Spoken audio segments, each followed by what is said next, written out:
भविष्य की एक बात तो कांग्रेस अच्छी तरीके से समझ गई है कि देश की राजनीति में अन्य पिछड़ा वर्ग यानी ओबीसी की अनदेखी नहीं की जा सकती। कांग्रेस ने कर्नाटक चुनाव में ओबीसी वोटरों को टारगेट करना शुरू कर दिया है। खुद राहुल गांधी ने आज कर्नाटक में ओबीसी का मुद्दा उठाया। पहले उन्होंने ये सफाई दी कि उन्होंने ओबीसी का अपमान नहीं किया है।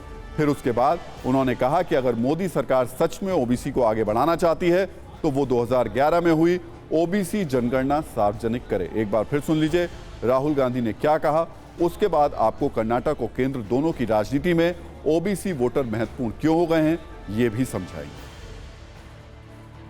ओबीसी की बात करते हैं, कहते हैं कि मैंने ओबीसी का अपमान किया। चलिए आज ओबीसी की बात करते हैं, पूरी करते हैं। यूपीए ने, कांग्रेस पार्टी ने 2011 में कास्ट बेस्ड सेंसस किया। पूरे देश की जातियों का डेटा उस सेंसस में है। मोदी जी आप ओबीसी की बात करते हैं, उस डेटा को आप पब्लिक कर दीजिए, पता लग जाए देश में कितने ओबीसी हैं, कितने दलित हैं, कितने आदिवासी हैं। अगर सबको भागीदार बनाना है, सबको इस देश की प्रगति में शामिल करना है, तो यह तो मालूम होना चाहिए कि कौन कितने हैं। अब तक कांग्रेस ओबीसी के मुद्दे पर बहुत ज्यादा एक्टिव नहीं थी, लेकिन राहुल गांधी ने जिस तरह से ओबीसी के मुद्दे को उठाने के लिए कर्नाटक चुनाव को चुना, उससे कई संकेत मिल रहे हैं। पहले यह समझिए कि राहुल गांधी कर्नाटक चुनाव में ही ओबीसी का मुद्दा क्यों उठा रहे हैं। कर्नाटक में ओबीसी की आबादी 54% है। 2018 में बीजेपी को ओबीसी समुदाय के 50% से ज्यादा वोट मिले। कर्नाटक में 18% लिंगायत हैं।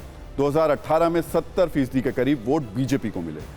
इन दोनों को मिलाकर बीजेपी ने 2018 में बढ़त हासिल कर ली थी। चुनाव से पहले बीजेपी ने ओबीसी मोदी सरनेम को लेकर एक बार फिर से कांग्रेस पर हमला किया।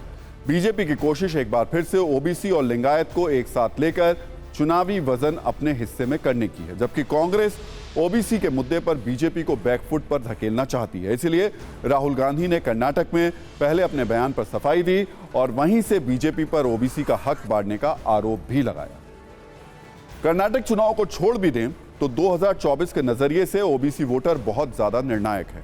दरअसल देश में करीब 50% से ज्यादा ओबीसी है। 2014 से ही नरेंद्र मोदी को ओबीसी के बम्पर वोट मिल रहे हैं। मोदी सरकार में करीब 27 ओबीसी मंत्री हैं। मोदी के विरोध में बन रहे महागठबंधन में ज्यादातर ओबीसी नेता हैं।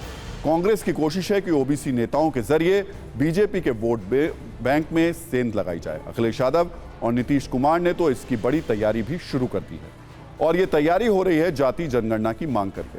बिहार सरकार जाति जनगणना की शुरुआत करा चुकी है। अखिलेश यादव जाति जनगणना की मांग कर रहे हैं। दक्षिण में तमिलनाडु के सीएम एमके स्टालिन ओबीसी के मुद्दे पर मुखर हैं। कुल मिलाकर अगर 2024 में सारे दल ओबीसी को अपने साथ रखना चाहते हैं, विपक्ष में इसमें बढ़त है वो हासिल करनी शुरू कर दी है। कह सकते हैं कि वो करना चाहता है और इसकी शुरुआत के लिए कर्नाटक चुनाव से बेहतर माहौल क्या हो सकता है। जहां 50% से ज्यादा ओबीसी हैं, वैसे ओबीसी वोटों पर तो कांग्रेस की नजर भी है।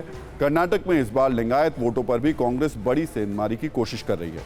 पूर्व सीएम और कर्नाटक बीजेपी के अध्यक्ष रह चुके जगदीश शेट्टार आज कांग्रेस में कल शामिल हुए। कांग्रेस उम्मीद कर रही है कि उनके साथ कुछ लिंगायत वोट इधर आ जाएंगे।